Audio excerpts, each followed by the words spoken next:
প্ৰিয় দৰ্শক, আপোনালোকলৈ লৈ আনিছোঁ এটি নিয়োগৰ বতৰা। এই নিয়োগৰ বতৰাটি জড়িত হয় IDBI বেংকৰ পৰা। জুনিয়ৰ এছিষ্টেণ্ট মেনেজাৰ চমুকৈ JAM গ্ৰেড O পদ খালী হৈছে আৰু ইয়াৰ বাবে আপোনালোকে কি যোগ্যতা ৰাখিব লাগিব, কেনেকৈ এপ্লাই কৰিব, কি পৰীক্ষা হ'ব, সকলো কথা জনাবলৈ চেষ্টা কৰিম। আপোনাৰ টোটেল সৰ্বভাৰতীয় হ'ব পৰীক্ষা।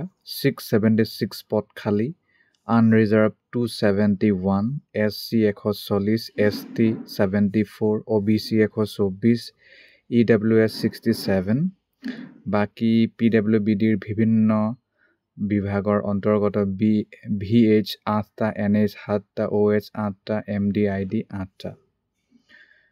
এলিজিবিলিটি বয়স, শিক্ষাগত অৰ্হতা, কাট অফ ডেটটো মে 1, 2025 বুলি ধৰা হ'ব।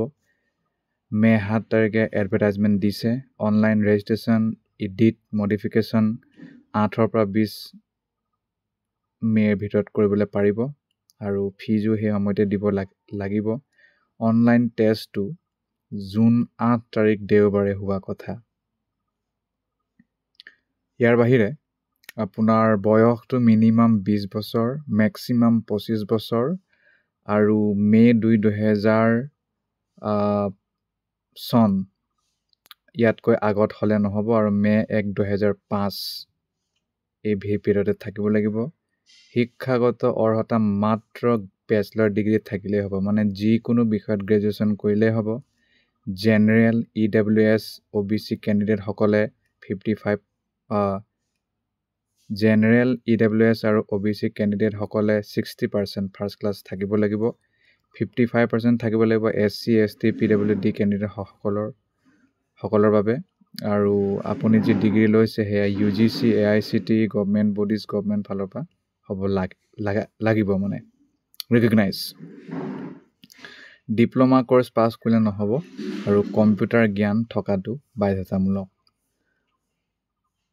ইয়াৰ বাহিৰে ইয়াত কৈছে যে আপোনাৰ পষ্টিংটো য'ত বেংক আছে তাত হ'ব আৰু পৰীক্ষাত logical reasoning, data analysis and interpretation 60টা কুৱেশ্যন, 60 মাৰ্ক, 40 মিনিট দিয়া হ'ব। ইংলিছ লেংগুৱেজ 40টা কুৱেশ্যন, 40 মাৰ্ক, 20 মিনিট দিয়া হ'ব। কোৱান্টিটেটিভ এপ্টিটিউড 40টা কুৱেশ্যন, 40 মাৰ্ক, 35 মিনিট দিয়া হ'ব। General, economy, banking, awareness, computer IT 60টা কুৱেশ্যন, 60 মাৰ্ক, 25 মিনিট সময় দিয়া হ'ব। ৰং এনচাৰ কাৰণে পেনাল্টি মাৰ্কো আছে। তাৰ বাহিৰে পাৰ্চনেল ইণ্টাৰভিউ হ'ব, তাতো ভাল ফলাফল দেখাব লাগিব। SC, ST সকলক 5 বছৰ, NCL সকলক 10, PWD 3, PWDহে 10, তেনেকৈ ৰেহাই দিয়া আছে। এপ্লাই কৰিবলৈ হ'লে নিজৰ সকলো তথ্য লগত ৰাখিব আৰু তেওঁলোকৰ অফিচিয়েল ৱেবছাইটত গৈ এপ্লাই কৰিবলৈ পাৰিব। 250 টকা SC, ST, PWBD, 1050 টকা বাকীসকলে দিব লাগিব। তাৰ বাহিৰে বিশেষ নাই। তেওঁলোকৰ অফিচিয়েল ৱেবছাইট হৈছে www.idbibank.in।